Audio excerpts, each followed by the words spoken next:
Maka seharusnya Aceh yang memang orangnya kali 15 tahun lagi yang 70 triliun dana otsus yang diberikan, baik nale anak-anak syuhada yang lagi menang. Uring cik dipisahkan oleh anak, ayah dipisahkan oleh anak, suami dipisahkan dengan istrinya untuk selama-lamanya. Apakah ini hasil daripada perjuangan? Apakah ini yang tertera dalam MOU Helsinki? Apakah ini harapan kita? Kita sebagai aktivis HAM tetap menyuarakan, mendesak pihak-pihak tertentu untuk merealisasikan pelanggaran HAM di Aceh. Karena kenapa? Dalam poin MOU Helsinki, ayo kita kembali baca poin MOU Helsinki. Di situ jelas tertulis, MOU Helsinki, Aceh memiliki pengadilan HAM. Itu ada di MOU. Jadi mohon maaf Bung Roni, kalau itu menurut Bung Roni menjadi tugas pihak-pihak tertentu. KKR, kami sudah pernah ada dari anak syuhada mendesak KKR untuk menyelesaikan kasus pelanggaran HAM di Aceh. Bahkan saya langsung sudah menghadap ke Komnas HAM di Jakarta waktu itu.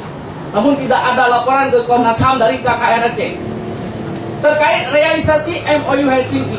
15 tahun sudah perjalanan MOU Helsinki. Namun apa hasilnya? Nihil. Kenapa?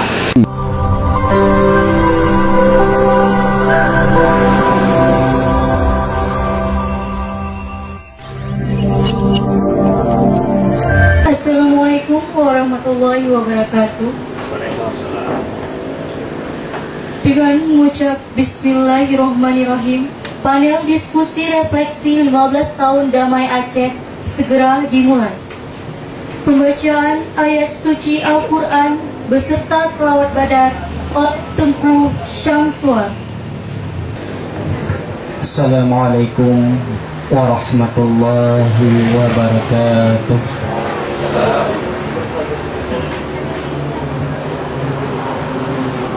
A'udzu billahi minasy syaithanir rajim.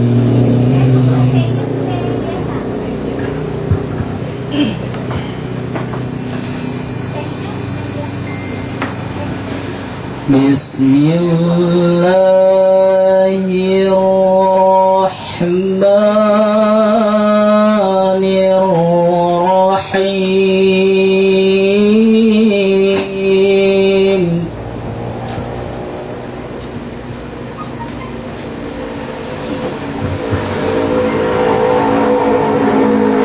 Alif Lam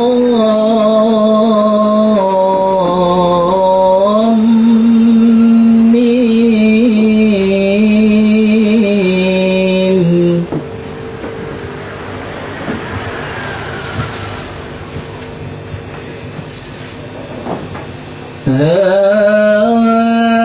Zalikal kitabu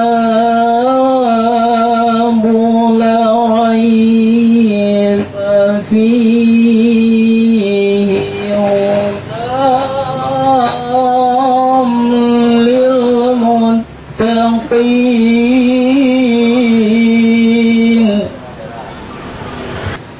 Shadaqallahul azim.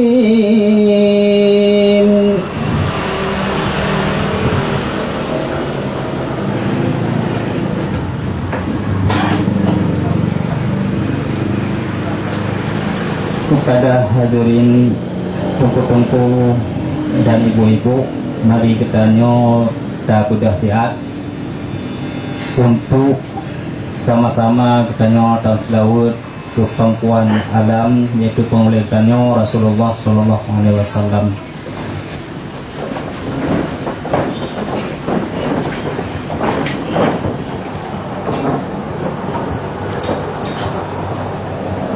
Ya Nabi salam alaika, ya Rasul salamun alaika, ya Habib salam alaika, salawatullahi alaika, Ya Nabi salamun alaika, Ya Rasul salamun alaika, Ya Habib salamun alaika, salawatullahi alaika. Asyraqal badru alaina faghtafat minhul budur mithla husnika ma ra'ayna qamtu ya wajha sururi ya Nabi salam alaika, ya Rasul salamun alaika, ya Habib salamun alaika, salawatullahi alaika. Sekian dan terima kasih kepada Gunung Kuda ini, masing-masing bagi mempersilahkan Bang Padon. Pembacaan puisi refleksi 15 tahun Damai Aceh oleh Bapak Juprijen.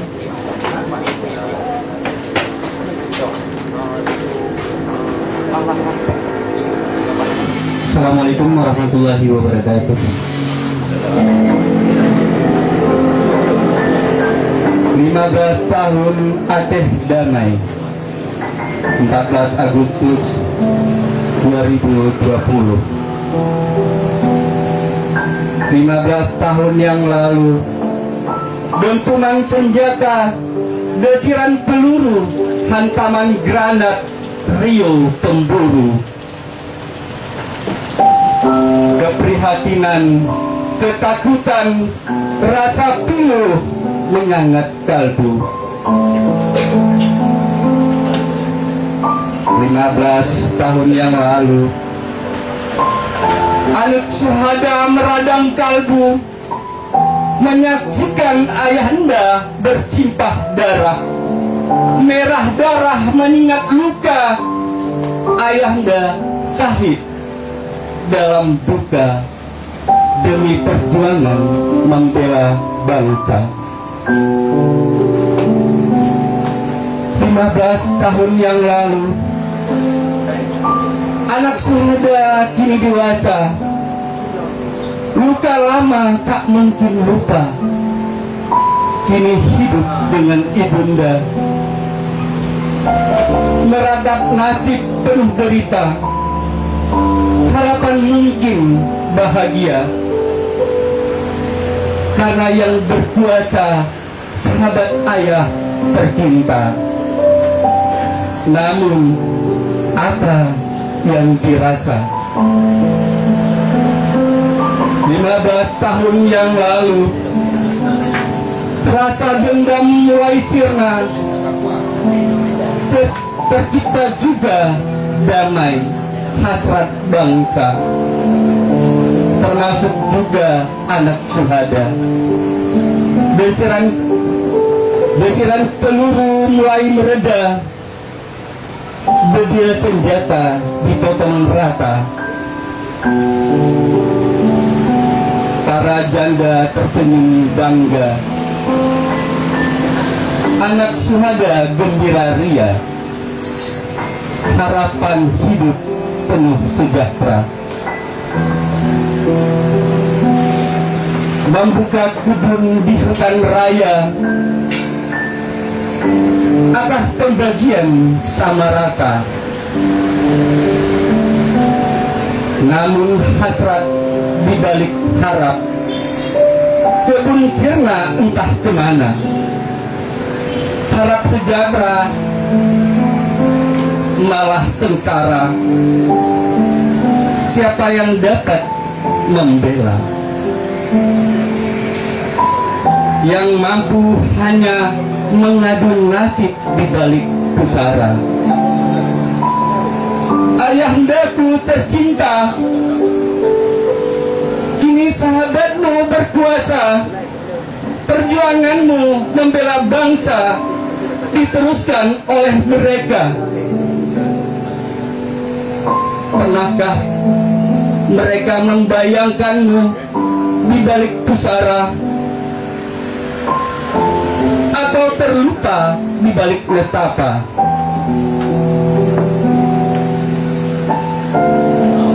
Kini mereka telah sejahtera. Kami dapat daging di hari raya. Apakah itu makna sejahtera?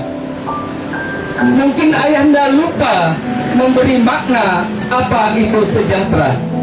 Terima kasih. Assalamualaikum warahmatullahi wabarakatuh.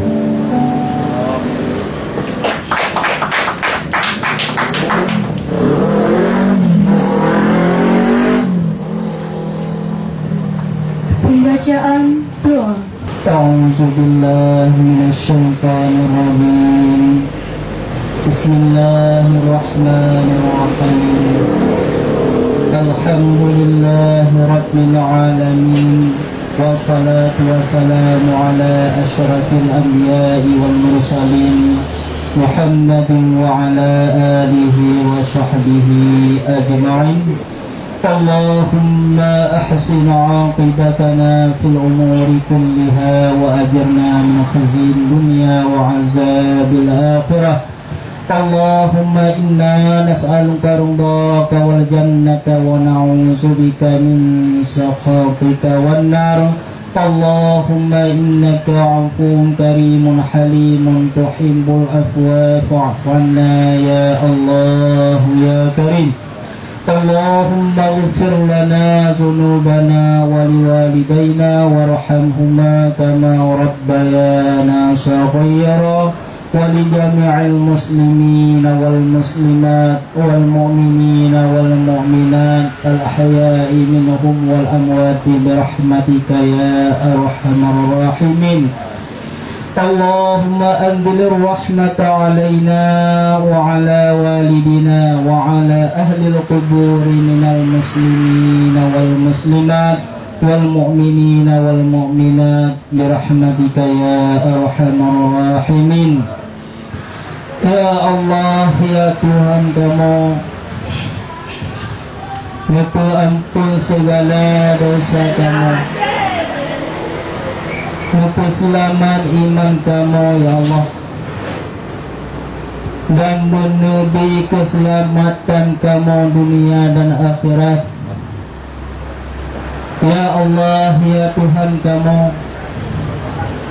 nubi kenangro Aceh kami yang bersabi dalam rahmat dan nikmat, menubi kenangro kami yang bertentram sabi-sabi dalam masanya. Beli mengulang lagi yang kali kejadian, kami mohon badroni ya Allah yang kali dikehendaki oleh drone kepada kamu. Ya Allah, ya Tuhan kamu, lebih bertabah kamu dan berkesabaran kamu atas segala cobaan drone, dan lebih kebandung-bandung kamu dalam ketakwaan yang akan diperintah oleh drone. Rabbana atina fid dunya hasanah wa fil akhirati hasanah wa qina azabannar. Wa sallallahu ala sayyidina Muhammadin wa ala alihi wa sahbihi wa baraka wa sallam. Walhamdulillahi rabbil alamin. Saya selaku pembawa acara mohon undur diri dan mohon maaf atas segala kesilapan. Acara lanjutan berupa panel diskusi refleksi 15 tahun Damai Aceh saya serahkan kepada Bapak Ilyas Ismail dan saya akhiri. Assalamualaikum warahmatullahi wabarakatuh. Assalamualaikum warahmatullahi wabarakatuh. Para pemirsa dimanapun Anda berada, selamat malam, selamat jumpa kembali dengan saya Ilyas Ismail dalam Jupri Zen Channel. Luar biasa adalah malam menjelang 15 Agustus 2020, yaitu tepatnya 15 tahun terjadinya perdamaian Aceh. Ini sangat luar biasa. Tentunya pada malam hari ini panel diskusi Jupri Zen Channel akan mengangkat tema refleksi 15 tahun Aceh Damai. Namun sebelum kita lanjutkan perbincangan kita pada malam hari ini, jangan lupa subscribe channel kami, yaitu Jupri Zen Channel. Jangan lupa komentar Anda bisa bergabung lewat komentar, dan juga Anda tekan lonceng agar berlangganan channel kami. Oke pemirsa, dimanapun Anda berada di seluruh Indonesia dan di Aceh khususnya, luar biasa pada malam hari ini telah hadir pembicara-pembicara kita yang sangat luar biasa. Di sebelah kanan saya, di paling ujung, yaitu yang menggunakan baju kemeja warna biru, beliau adalah Bung Irwanda Muhammad Hanafiah. Luar biasa, Muhammad Anda ya. Beliau adalah politisi Partai Aceh yang telah 2 periode dipercayakan masyarakat Aceh Timur sebagai anggota DPRD Aceh Timur. Assalamualaikum Bang Irwanda. Baik, terima kasih. Waalaikumsalam warahmatullahi wabarakatuh. Iya, kemudian kita lanjutkan, ada Bung Muhammad atau yang akrab disapa Bang Ahmad Lembing. Beliau adalah mantan Panglima Gerakan Aceh Merdeka atau GAM daerah Asahan. Assalamualaikum Bang Muhammad. Assalamualaikum. Iya, luar biasa. Kemudian juga ada di samping saya, posisinya di sebelah kanan saya, ada Bang Zulfadli atau yang akrab disapa Bang Oyong. Nah, ini beliau adalah politisi Partai Nasdem dan saat ini beliau juga menjabat sebagai anggota DPRD Aceh Timur periode 2019-2024. Assalamualaikum Bang Oyong. Waalaikumsalam. Ya, luar biasa. Kemudian para pemirsa di sebelah kiri saya, tentunya ini ada Bung Roni Haryanto ya. Luar biasa, Bung Roni, beliau saat ini aktif sebagai aktivis HAM Aceh Timur. Assalamualaikum Bang Roni. Waalaikumsalam warahmatullahi Iya, wabarakatuh. luar biasa. Kemudian ada ini teman saya ya. Beliau Bang Masri SP, ini yang memakai atau baju putih ya. Beliau adalah mantan aktivis perjuangan sipil Aceh atau SIRA. Assalamualaikum Bang Masri. Waalaikumsalam warahmatullahi wabarakatuh. Ya pemirsa, itulah narasumber kita ataupun bincang-bincang kita pada malam hari ini. Sangat luar biasa. Tentunya kita mulai dari Bung Irwanda ya. Bung Irwanda, silakan, apa komentar Anda tentang refleksi 15 tahun perdamaian Aceh ataupun Aceh Damai. Nah, bagaimana menurut Anda sebagai politisi Partai Aceh? Tentunya Anda punya argumen yang sangat luar biasa. Oke, silakan.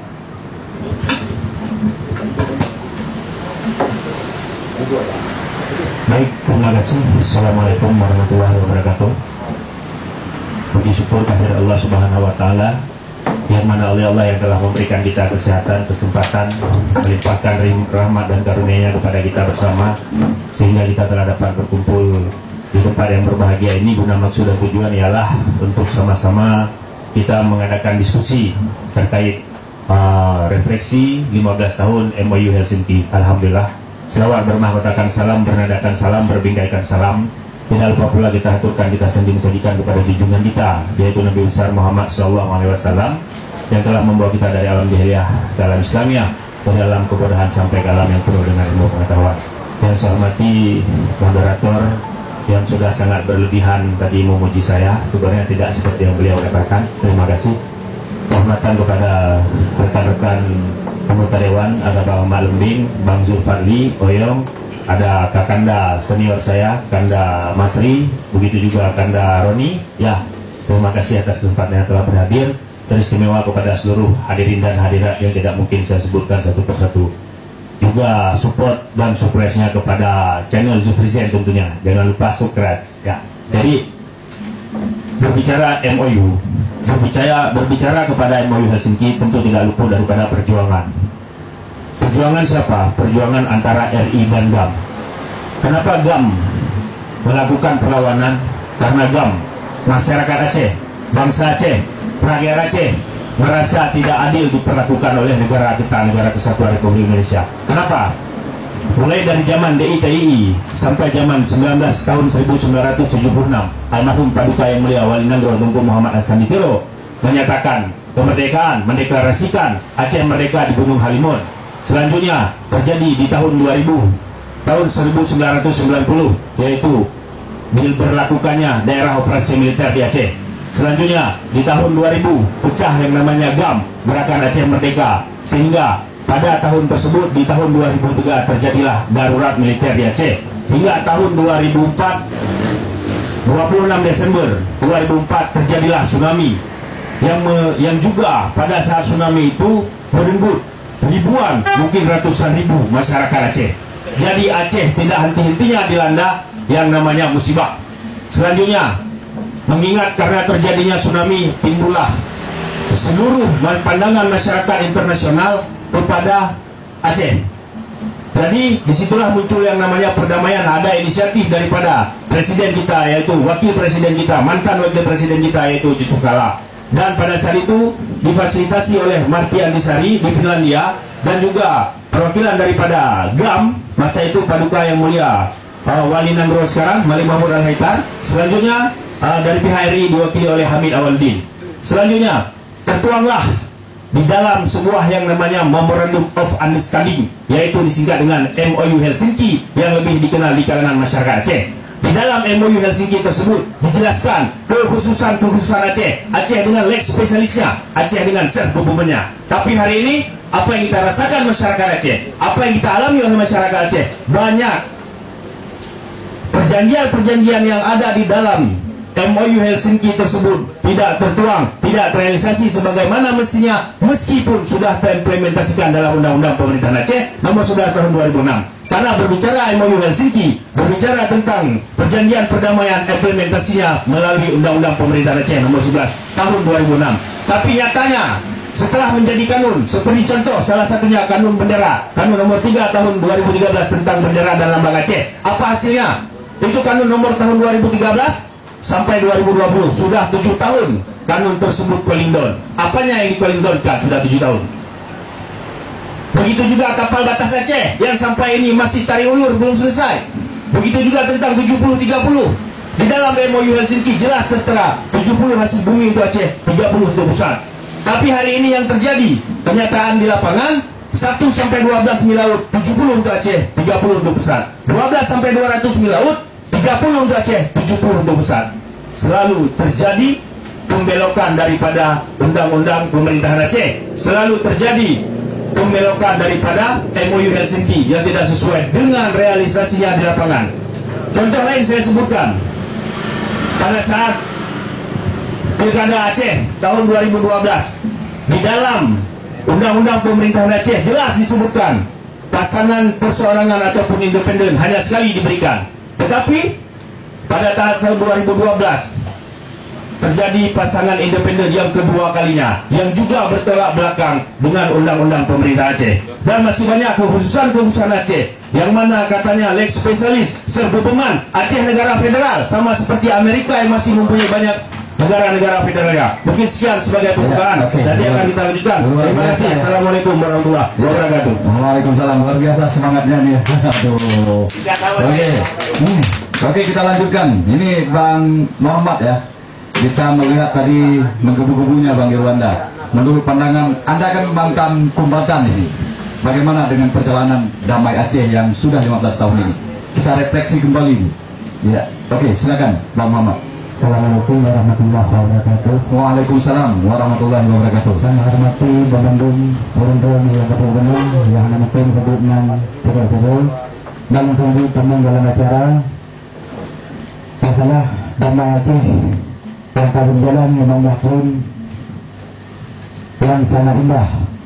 Dan pertama ada kata lemurnya Aceh aman, damai, yang ada diinginkan oleh masyarakat Aceh. Dan kami akan cerita di Bakan Donci Bang Wanda. Jadi lu kenapa yang lebih buka kita yang lebih betul penting betul bangsa Acehnya yang kalian dendami dengan RI turunnya sama-sama ada betul kata yang mendung kata mempunyai.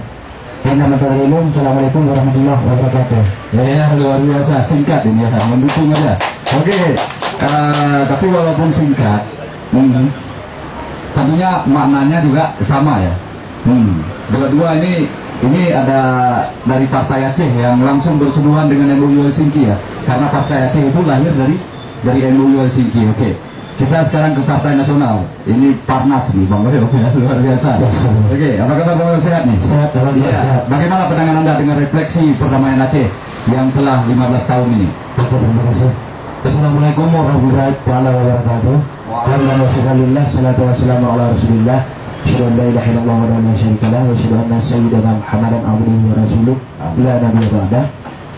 Segala puji kita limpahkan kepada Allah yang telah memberi kita sehat badan, sehat pikiran, sehingga semua dapat berkumpul di Sahabat Kopi di Simpang Senebuk Rambung bersama Jupri Zeng yang alhamdulillah pada hari ini malam memperingati 15 tahun MOU Helsinki. Itu yang lebih dikenal. Jadi selamat merangkaikan salam sama-sama kita hantarkan kepada junjungan Nabi besar Muhammad SAW yang kami hormati moderator yang telah memberikan izin abang-abang Anda yang tidak saya sebutkan satu persatu nama karena waktu terlalu singkat. Hari ini saya walaupun di Partai Nasional kita bilang bersebelahan dengan Partai Aceh tidak, tetapi sama-sama kita orang Aceh. Saya juga walaupun tidak langsung seperti Bang Ahmad yang langsung mengalami kondisi konflik Aceh, tetapi saya merupakan rakyat Aceh, generasi muda Aceh yang ketika masa itu berada di dalam konflik, kontak senjata yang sangat parah. Tetapi dengan alhamdulillah, dengan adanya perdamaian di Helsinki yang diadakan oleh RI dan GAM pada masa itu di tahun 2005, sehingga konflik kontak senjata sudah tiada lagi di Aceh. Tetapi di dalam butir-butir MOU hari ini RI pihak daripada pemerintah banyak melanggar butir-butir yang sudah tertuang di dalam MOU Helsinki. Itu banyak sekali butir-butir yang sudah tertuang. Apakah ini satu pihak-pihaknya salah daripada pihak RI ataupun ada juga salah dari pihak pemerintah Aceh? Kan itu jadi tanda tanya besar ini. Jadi yang dari pihak RI hari ini MOU yang sudah dilanggar. Contoh, saya hari ini sangat prihatin terhadap kombatan-kombatan dan anak-anak kombatan dan juga istri daripada kombatan yang telah dijanjikan kepada kombatan setelah perdamaian. Mereka diberikan lahan pertanian, mereka diberikan pekerjaan yang mapan, mereka diberikan gaji yang mapan, tapi nyata hari ini nol. Hari ini maaf saya bilang pemimpin yang ada di Aceh, baik gubernur, baik bupati, mereka rata-rata mantan dari kombatan. Tetapi mereka kenapa lupa kepada para kombatan yang ada di bawah-bawah mereka? Apa yang terjadi sebenarnya? Dan ini pandangan saya. Sekarang kita sudah ada Wali Nanggro. Itu suatu gedung yang besar, suatu gedung yang hebat. Itu manfaatkan gedung itu. Ketika dalam MOU itu suatu gedung yang sangat bermanfaat. Ketika dengan adanya gedung itu bagaikan istana yang ada di negara. Dengan gedung itulah bisa kita paparkan apa keinginan-keinginan daripada rakyat Aceh. Bukan gubernur sebenarnya, mereka lah yang ada di kantor Wali Nanggro yang bisa membuat rakyat Aceh ini sejahtera, bukan hanya saja di tulisan. Itu mungkin sekilas dari saya, terlalu panjang saya nanti berkomentar ataupun mengeluarkan unek-unek yang ada di kepala saya. Nanti nggak cukup waktu Bang Ilyas. Iya, oke. Nanti mungkin nanti bisa kita lanjutkan kembali. Mungkin itu dari saya. Sekian Terima kasih Bang Oyong. Ya. Ini tiga pendapat sudah kita dengar ya, sama-sama juga masih belum ada hasil perdamaian yang telah 15 tahun. Belum ada hasil dari MOU Helsinki ya. Lantas kita menuju ke aktivis HAM ini. Bung Roni ini aktivis HAM ya. Tentunya di sebelum perdamaian ini ada terjadi pelanggaran HAM yang cukup hebat mungkin di Aceh ya. Oke. Tentunya lahirnya perdamaian di 15 Agustus 2005, tepatnya setahun setelah tsunami Aceh terjadi atau pasca tsunami. Bagaimana Anda melihat refleksinya selama 15 tahun ini? Apakah tindakan-tindakan pelanggaran HAM ini telah diupayakan oleh pemerintah Aceh atau pemerintah Indonesia sendiri? Ya, silakan Bung Roni. Baik, terima kasih senior saya Bang Ilyas. Saya singkat waktu saja. Saya hormati para panelis, rekan-rekan yang ada di legislatif, dewan, juga di sini ada Bang Masri, juga audiens. Saya mungkin mau singkat waktu langsung aja. Refleksi perdamaian Aceh ya Bang ya, MOU Helsinki juga. Kalau saya terus terang di masa konflik Aceh tahap 1, tahap 2 saya ada di Aceh. Itu berarti kira-kira di tragedi di Cut saya ada di situ.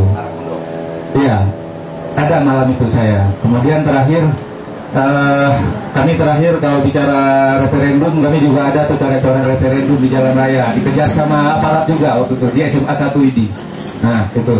Jadi singkat cerita mungkin sedikitnya soal konflik Aceh, tahu di masa kecil dan di masa remaja saya mengalami gitu. Kemudian di konflik Aceh tahap 3 di 99 2000 ke atas itu saya nggak di Aceh lagi Bang, ini maaf, karena saya kuliah di Padang waktu itu. Saya berkuliah, kemudian dari situ setidaknya saya bisa merasakan apa yang terjadi di Aceh. Tapi ketika konflik sudah perang, sudah kasarnya perang-perangan terbuka, itu saya nggak di sini memang. Tapi walaupun saya tidak di sini, saya terus memantau Aceh, termasuk ada aktivitas-aktivitas kami di sana di kampus. Juga kami di sana kalau aparat dengar ada anak Aceh, dia kuliah dan sebagainya, itu kami pasti dikumpit gitu. Pasti kami dicurigai dan sebagainya. Itu masa konflik ya, gitu. Bahkan kadang-kadang kami yang dari Aceh ya mengalami stigma minor juga. Gam kau tuh. Ah, gitu. Walaupun kita mungkin secara konflik tidak terlibat seperti itu. Kemudian mengenai Damai Aceh ataupun MOU Helsinki tadi, pertama sekali pendapat saya kita mengucapkan syukur atas perdamaian yang sudah terjadi. Kemudian kita mengucapkan Al-Fatihah kepada para korban konflik, syuhada dan sebagainya yang sudah menjadi korban pada konflik tersebut. Dan saya secara pribadi juga sangat bersyukur berkat adanya Damai Aceh hari ini kita bisa diskusi, bisa ketemu seperti ini Bang ya. Dan berkat kesepakatan MOU Helsinki, berkat ada damai dan berkat kesediaan GAM tadi, akhirnya kita bisa menghirup udara bebas seperti ini karena GAM mau damai. Kalau misalnya kasarnya nih, maaf saya bilang, nggak usah bilang GAM se-Aceh, GAM Aceh Timur aja nggak mau damai sampai sekarang kan masih rusuh Aceh. Nah tapi dari situ kesimpulannya kita harus mensyukuri perdamaian ini dan mengisinya. Kemudian mengenai pelanggaran HAM, pelanggaran hak asasi manusia, itu jelas-jelas nggak bisa kita pungkiri, faktanya ada. Memang terjadi pelanggaran hak asasi manusia di Aceh, pelanggaran HAM berat. Cuma hal itu hari ini tentunya sudah ditangani juga oleh lembaga yang berkompeten seperti KKR ya, Komisi Kebenaran dan Rekonsiliasi dan sebagainya, juga Komnas HAM dan sebagainya. Hanya hari ini kita harus bertanya, kita hari ini duduk bicara soal Damai Aceh, Nah, apakah kita akan membongkar lagi apa-apa yang kita identifikasi sebagai kejahatan ataupun pelanggaran hak asasi manusia di masa lalu, atau kita nih malam ini mau bicara masalah damai saja? Nah, jadi kalau misalnya mau kita bongkar lagi di masa lalu, nanti kan malam ini berarti jadi panjang nanti. Nah, artinya biarlah persoalan pelanggaran hak asasi manusia diselesaikan oleh pihak-pihak yang sudah diamanatkan, misalnya seperti KKR tadi. Pelanggaran HAM juga diapakan oleh Komnas HAM. Karena kalau kayak kami, kita ini, suara-suara kita yang kecil ini, ya kadang-kadang kan nggak didengar. Nah, seperti itu juga. Juga seperti itu, seperti saya dengar amanat dari Wali Nangro, juga ada mualim bicara segala macam. Kita jagalah perdamaian ini ya. Perdamaian ini kita syukuri, kita jaga perdamaian ini, kita isi supaya Aceh ke depannya jauh lebih baik lagi gitu. Oke, luar biasa. Oke, Bung Roni, terima kasih tentunya pemirsa semua dan para finalis malam ini luar biasa tentunya. Kita tidak perlu lagi, kata Bung Roni tadi, mengungkit, tetapi kita isi perdamaian ini dengan lebih baik. Ya, kita dengar bagaimana sambutan dari Bung Masri. Beliau juga terlibat langsung nih dalam perjuangan sipil. Beliau saat itu ada di Sira ya.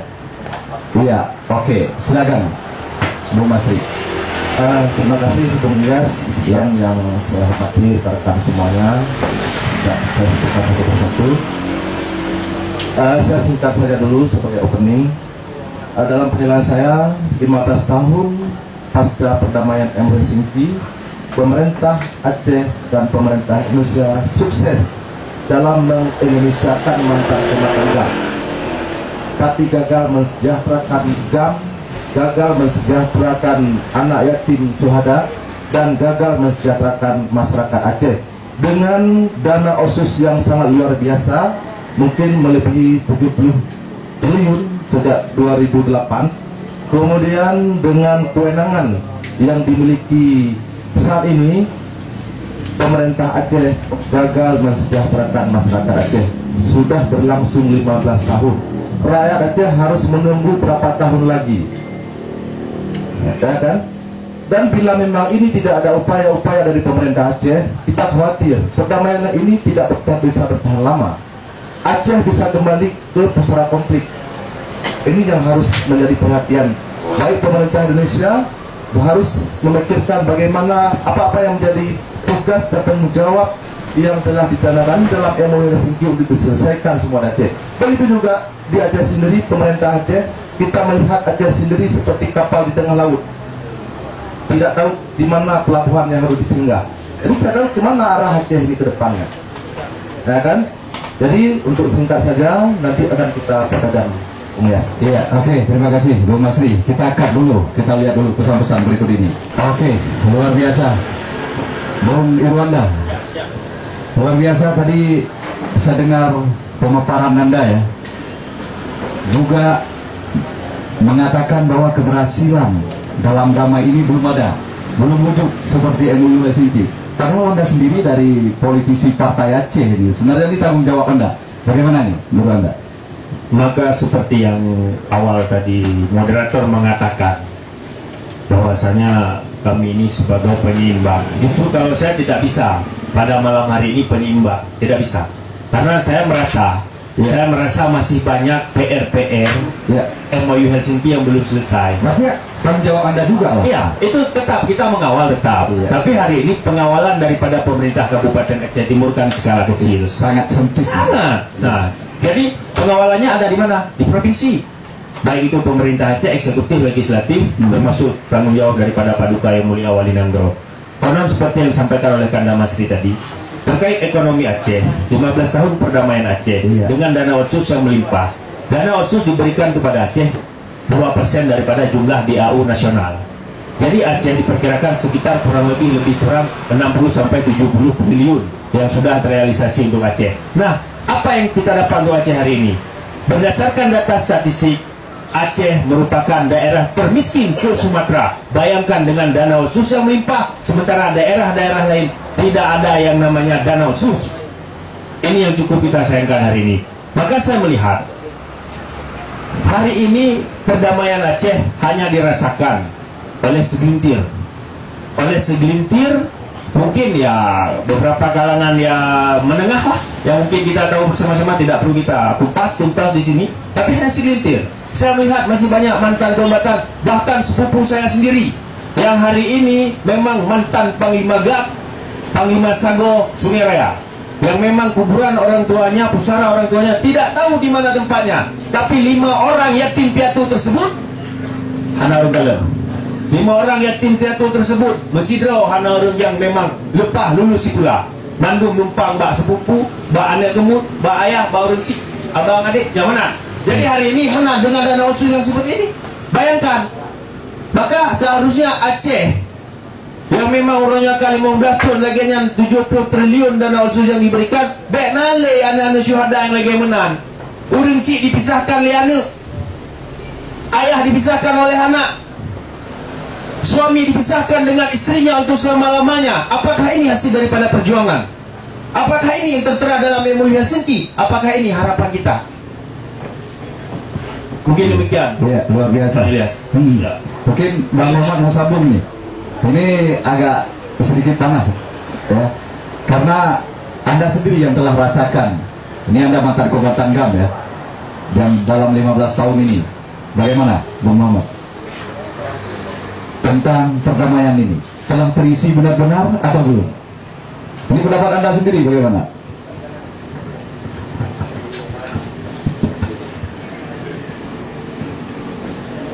Ayo bergabung. Aceh kena pengit. Aceh kena pengit.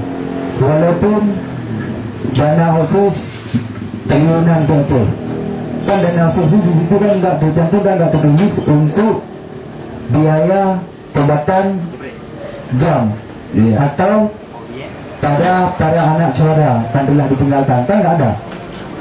Tapi hari ini kami yang rasakan, kami yang ditinggalkan oleh kawan-kawan kami seperjuangan, kami masih mengingat kepada anak-anak korban. Contoh, maaf pada partai nasional atau partai yang lain selain partai Aceh. Coba lihat hari ini hari magang. Iya. Apakah gubernur selaku pemerintah Aceh pernah disalurkan uang untuk anak korban konflik? Iya. Yang hari ini kita buka mata hati, yang ada buat itu cuma partai Aceh. Yang ada bagi uang untuk magang untuk mantan-mantan kombatan GAM dan anak yang ditinggalkan masa ayahnya berjuang. Yang ada mikir untuk cuma GAM, yang lain nggak ada. Ya. Tapi Anda sendiri menilai bahwa perdamaian ini belum berhasil ya, belum ditipu. Iya, luar biasa. Contoh yang kita pernah dengarkan, 70-30, 70-70, karena di Aceh Timur kalau misalnya ada 70-30, mereka aja, insya Allah dulu kita cukup makmur kita ya semua. Luar biasa. Jadi kalau misalnya ada yang kita dengar isu ngomong, kalau misalnya masih Aceh kayak gini, kemungkinan ke depan Aceh dibantu lagi perjuangan kembali, bisa mungkin. Karena yang perjanjian di Memori Helsinki tidak ada 2% pun yang sudah selesai. Contohnya, ini baru-baru ini. Contoh. Masalah bendera saja. Masalah bendera bintang bulan. Jangan bilang kita bintang bulan, bendera Aceh. Tapi kan bendera Aceh yang sudah disahkan kan bendera bintang bulan. Tapi apa? Masih Kolindon. Setahu saya Kolindon itu cuma dari pertama Kolindon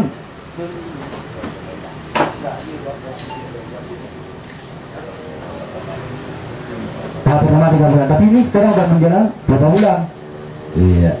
Bawah tahun, 7 tahun. Itu yang satu. Yang kedua, perbatasan Aceh. Iya. 70-30. Ini yang enaklah kita apa misalnya dikasih 70-30 atau bendera Aceh. Kurasa 15 tahun udah perdamaian, itu dikasih dua ada kemungkinan agak aman sedikit lah.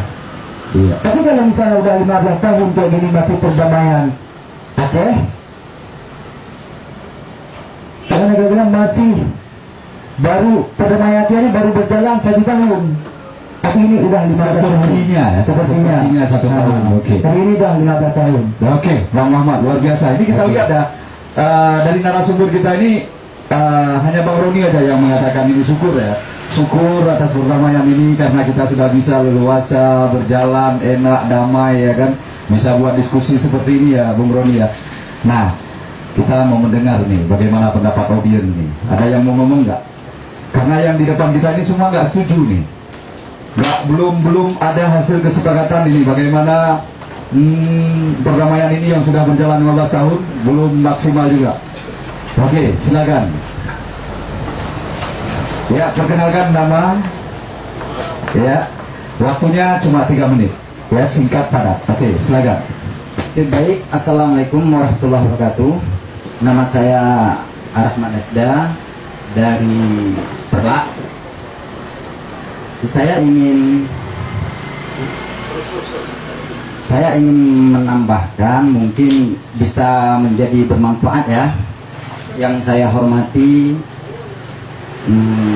kanda-kanda legislatif Aceh Timur yang sangat luar biasa hadir ke tengah-tengah masyarakat, dan para aktivis dan senior saya, ketua partai juga nasional dari fraksi PAN Bang Masri Jafar, dan kepada teman-teman semua. Mungkin MOU Helsinki ini harapan kita, akan tetapi dari MOU ini kita menjadi kecewa semua, dan saya sepakat dari ujaran Bang Irwanda, Bang Ahmad, dan Bang Fadli tentang tidak realisasinya MOU Helsinki menjadi hati kita yang seakan-akan ingin berperang lagi, batalkan perdamaian ini begitu. Karena apa? Undang-Undang 2006 itu adalah Undang-Undang Republik Indonesia yang melahirkan Undang-Undang Pemerintahan Aceh. Nah, tanpa kita sadari, dan rakyat Aceh pada umumnya tidak tahu bahwa Negara Kesatuan Republik Indonesia sudah mengkhianati Undang-Undang Dasar 45, karena UU-PA ini dilindungi dalam Undang-Undang 45. Jadi urusan perdamaian Aceh itu bukan hanya urusan satu provinsi saja, tapi di sini harus terlibat 34 provinsi se-Indonesia. Begitu. Karena apa? Karena ini sudah menyangkut dengan Negara Kesatuan Republik Indonesia. Ini Undang-Undang Republik Indonesia tahun 2006 yang disahkan oleh negara kita. Oke, singkat padat ya. Oke. Jadi hari ini kita ingin mempertegas untuk DPR Aceh ya khususnya, jangan sibuk dengan dinamika yang konyol. Misalkan tentang pembangunan, itu saya rasa konyol. Karena apa? Kalau itu tidak sinergi dengan eksekutif, maka itu nggak akan berhasil. Asik dengan pembatalan aja gitu kan.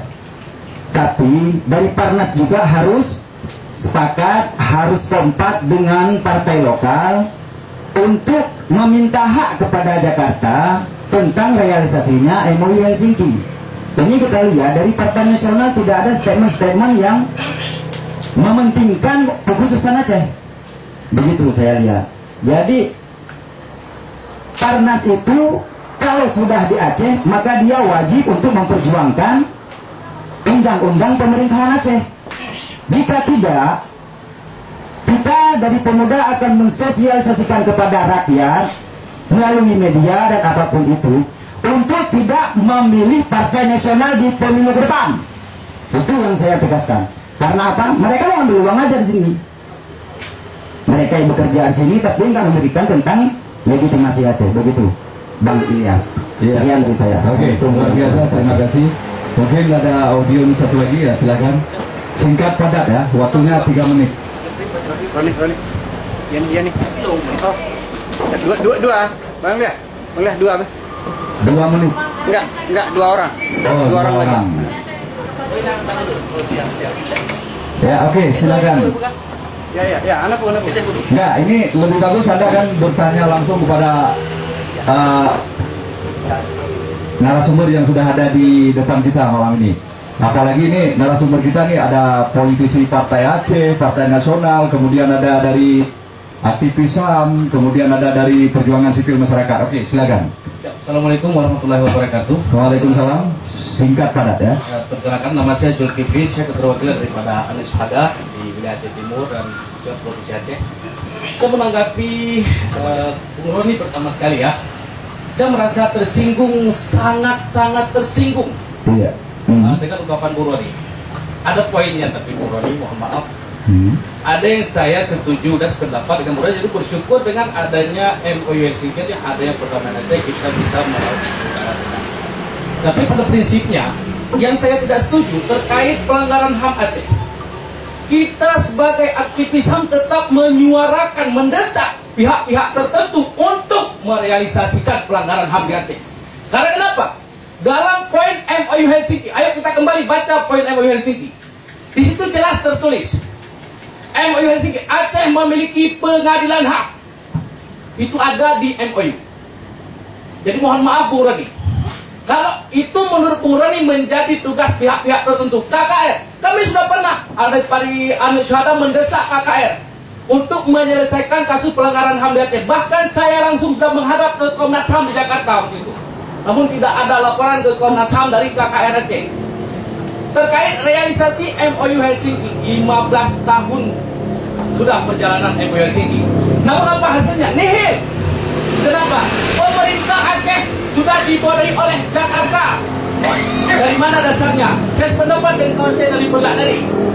UPA itu tidak ada, itu bukan UPA. Itu undang-undang pemerintah Indonesia, undang-undang Jakarta itu dibuatlah untuk UPA. Pemerintah Aceh menerimanya, padahal butir-butir UPA itu tidak sesuai dengan MOU. Maka saya sependapat dengan pihak Khalid. Realisasi UPA itu ubah atau tolak UPA itu, buat aturan lainnya yang sesuai dengan realisasi dalam MOU. Maka dalam hal ini saya lebih sependapat dengan Bang Wanda. Kalau Bung Wanda sedikit banyak bisa menilai dan melihat refleksi MOU tersebut. Nah, demikian saya rasa. Ya, kita batasi dulu untuk audien ya. Tentunya ini sangat menarik. Terima kasih audiennya yang telah memberi. Tapi saya selaku moderator juga ya, saya tidak setuju bahwa UPA itu adalah dari hasil dari MOU Helsinki juga, maka melahirkan UPA. Mungkin ini produk-produk dari MOU juga. Jika tidak ada MOU Helsinki, tentunya tidak melahirkan UPA.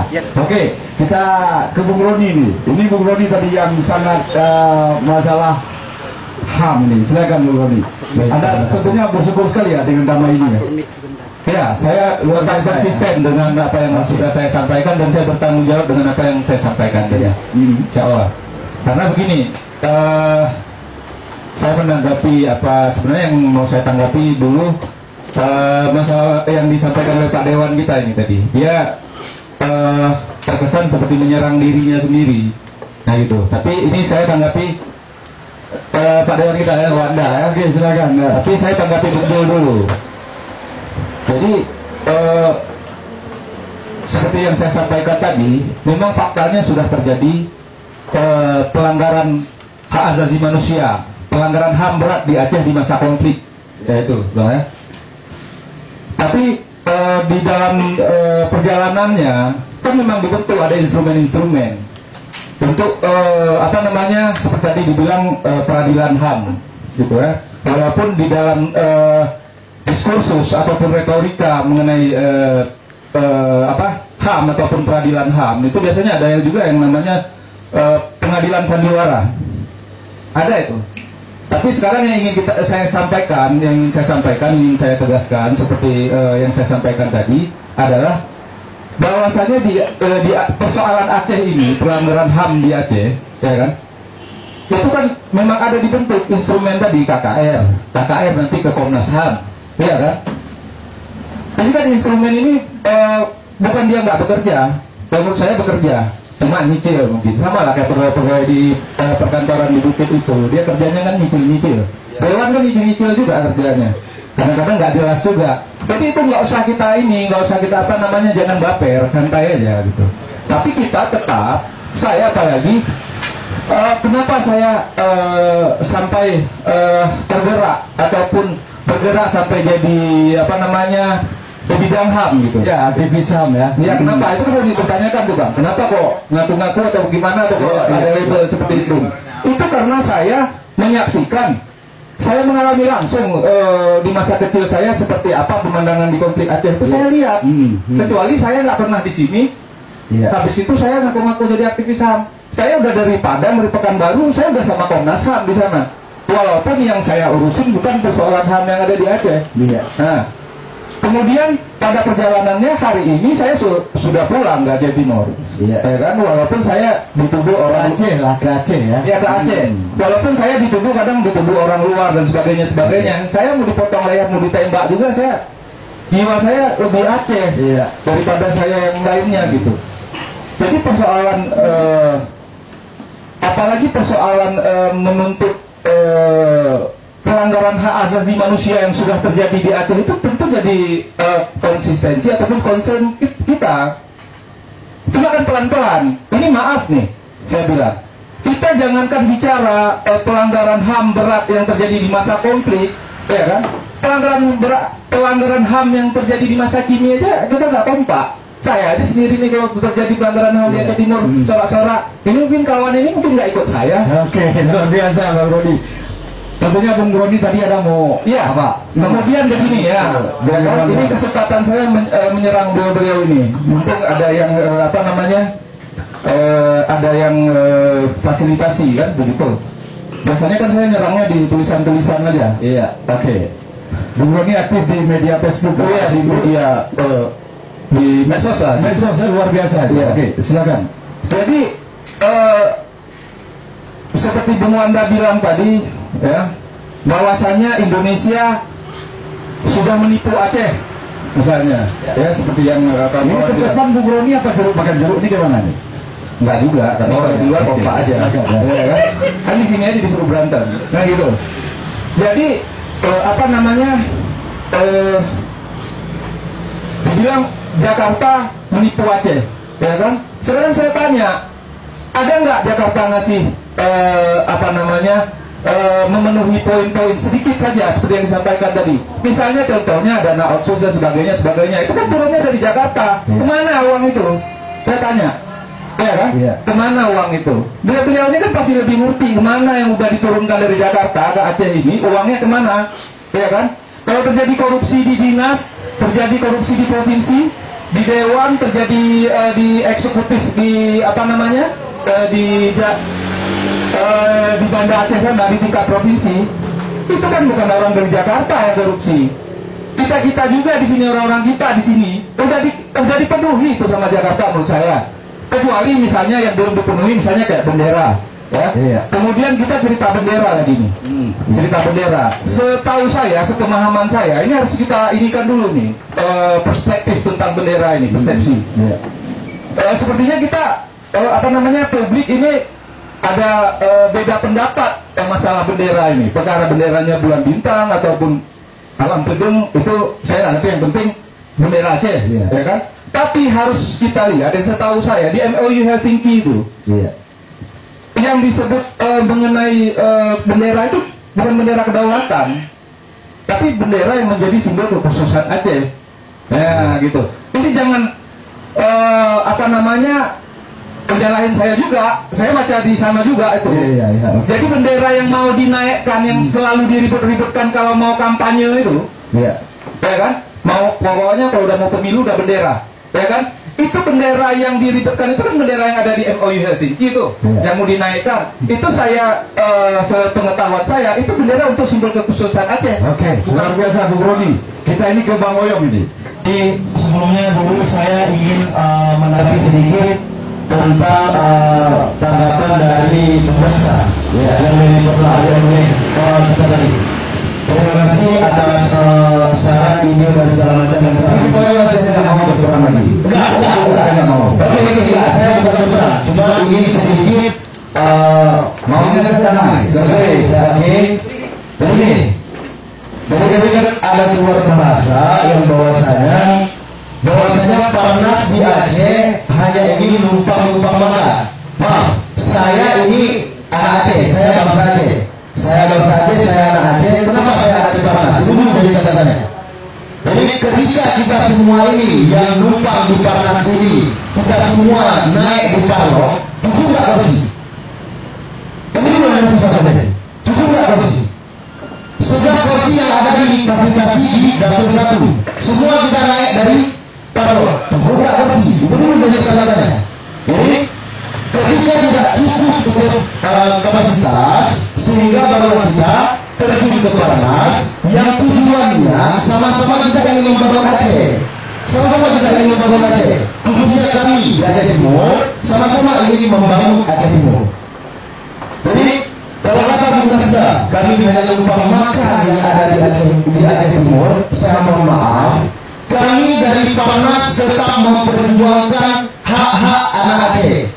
Cuma kenapa tidak nampak di publik? Tidak maklum seperti kata Bung tadi, kita masih kapasitas yang kecil, kita masih tingkat DPRK, bukan tingkat DPRA atau DPRI. Tapi kita lihat hari ini, kawan-kawan kita yang numpang di Parnas menuju ke DPRI, kita lihat hari ini, mereka semua berbenah.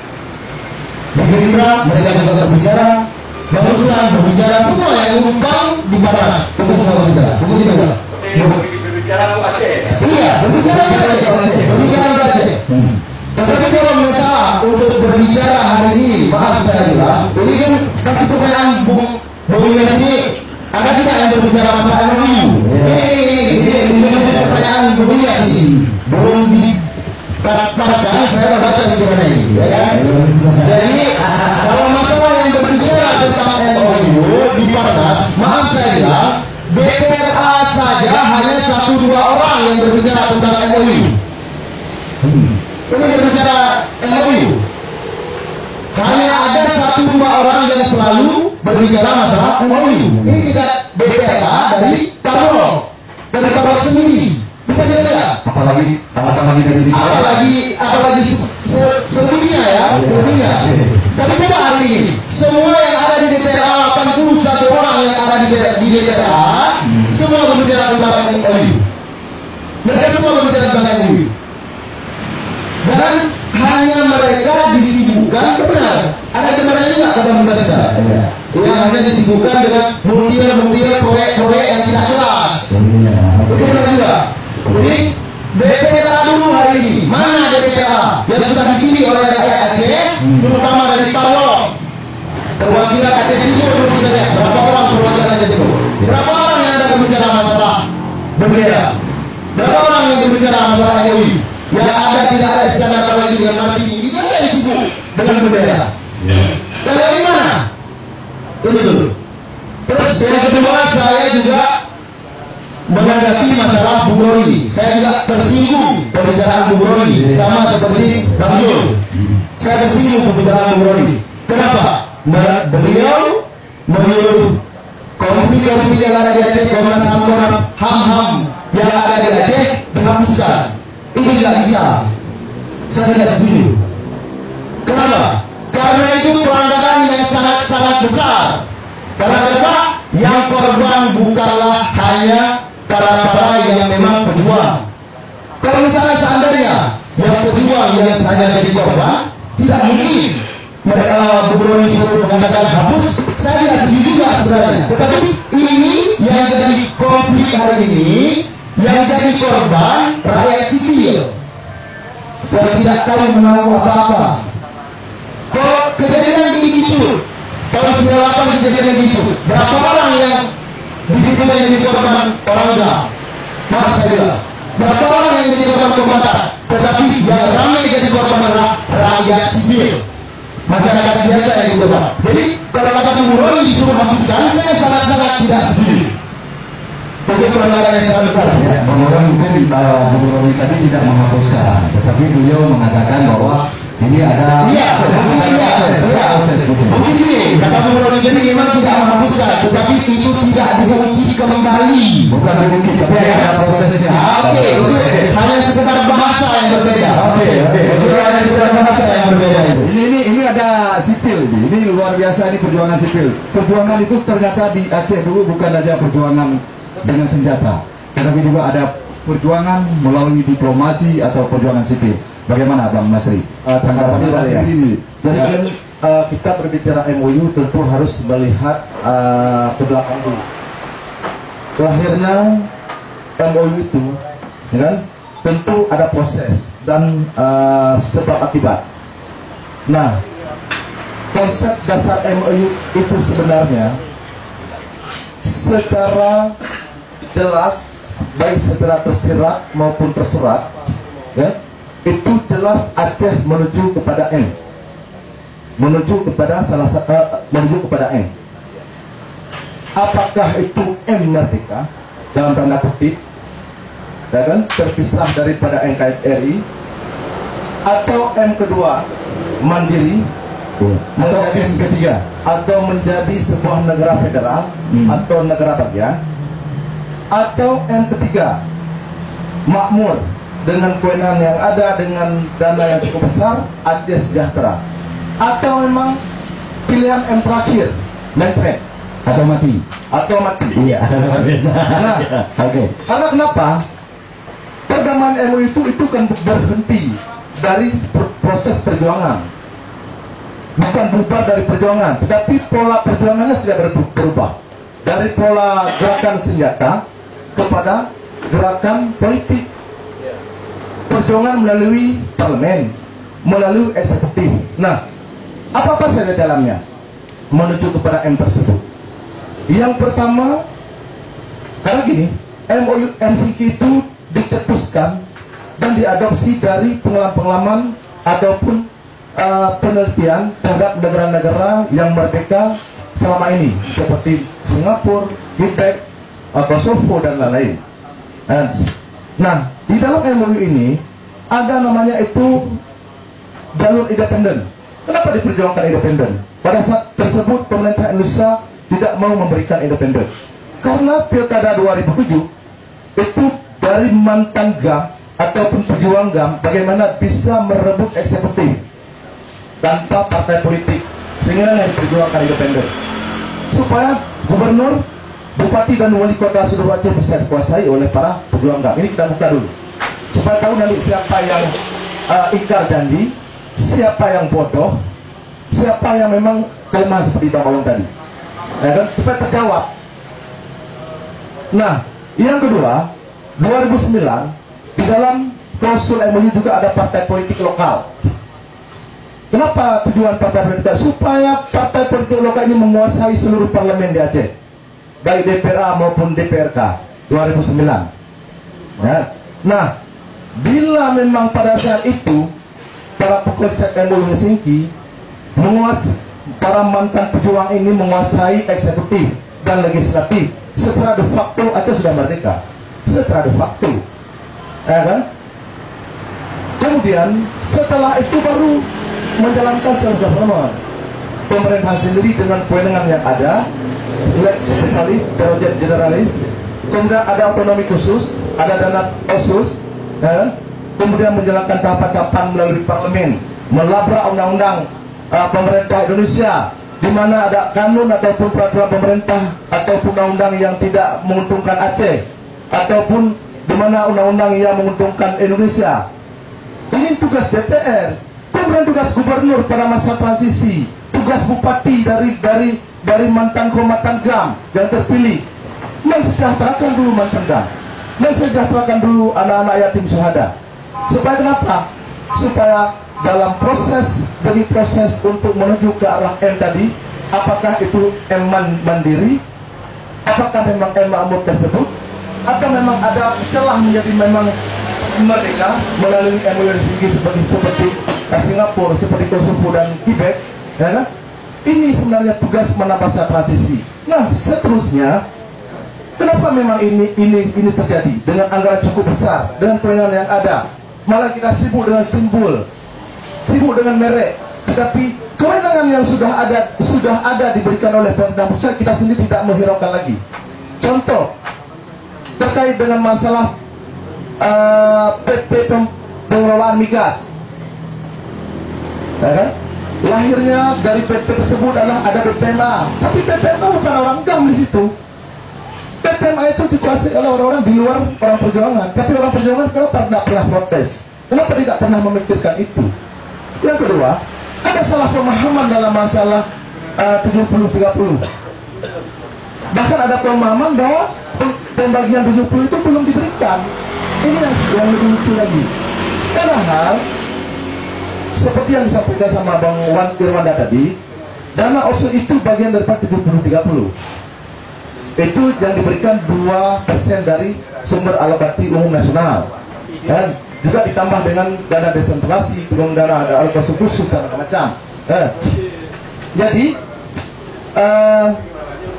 kemudian ada yang berpikir 70-30 itu seperti uang 1 juta dari hasil migas alam, 700.000 untuk Aceh, 300.000 kita berikan ke Jakarta.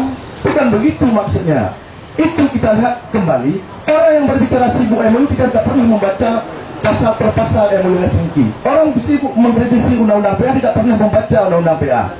Ini yang jadi masalah di Aceh, ya kan? Padahal bagaimana diatur dalam pengelolaan migas tadi? Dari sumber minyak itu ada 25% yang didapatkan oleh pemerintah Aceh, selebihnya adalah pada pemerintah pusat. Dari sumber gas 30%, dari non migas ada 80%, 75%, sehingga secara matematika dikatakan 70-30. Itu yang saya memahami. Jadi kan dana OSUS itulah 70-30. Itulah hasil pembagian 70% dengan 70 dengan 30%. Itu belum dipahami semua. Karena kenapa? Seharusnya inilah tugas pemerintah Aceh, tugas GAM, tugas semua stakeholder yang memberikan pemahaman kepada masyarakat. Supaya jangan salah mengira, jangan sibuk dengan masalah-masalah bahwa pemerintah Indonesia khianat, tapi dalam hasil ini tidak pernah diakui. Pemerintah Indonesia sudah meminta 12 mil, malah diberikan 200 mil, tapi tidak pernah diekspor, tidak pernah melahirkan turunan daripada kanun-kanun untuk menindaklanjuti daripada kewenangan tersebut. Luar biasa ini, ya. Berarti kita sendiri yang tidak mengisi ya perdamaian ini ya. Oke, Bung Irwanda, bagaimana menurut Anda ini? Ini kita sendiri masyarakat Aceh yang tidak mengisi, ataupun menurut Bang Masri tadi, saya kutip bahwa tidak mengisi perdamaian ini dengan mencapai kemakmuran kita, kesejahteraan rakyat dan sebagainya. Nah, sebenarnya bukan RI yang tidak, bukan pemerintah pusat yang tidak memberikan subangsihnya cukup ke Aceh, ini cukup luar biasa. Tentunya dari dana-dana APBN, OSUS dan macam-macam, bagi migas, bagi hasil, sangat luar biasa tentunya.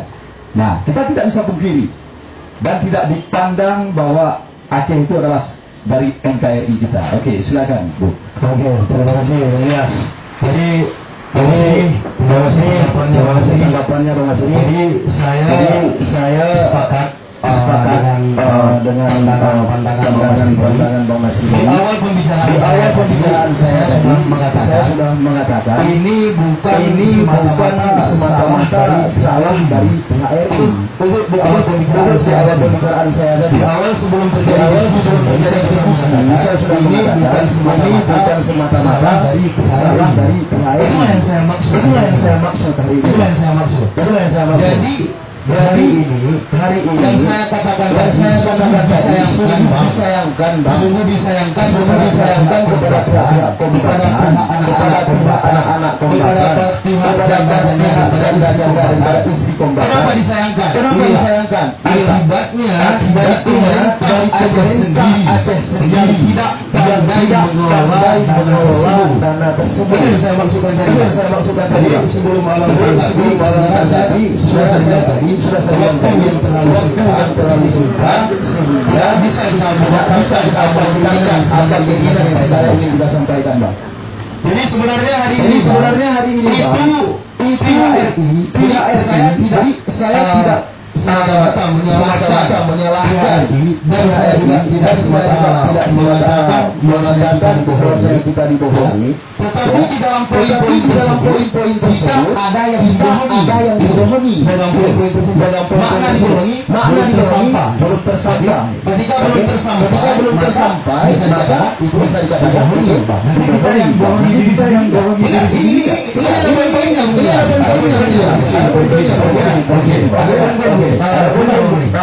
Jadi yang kedua itu hari ini pemerintah daripada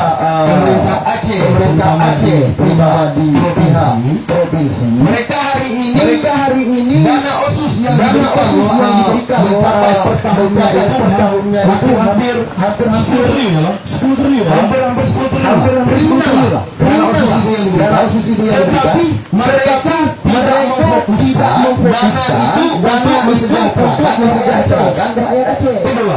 Jadi hari ini itu gini Pak.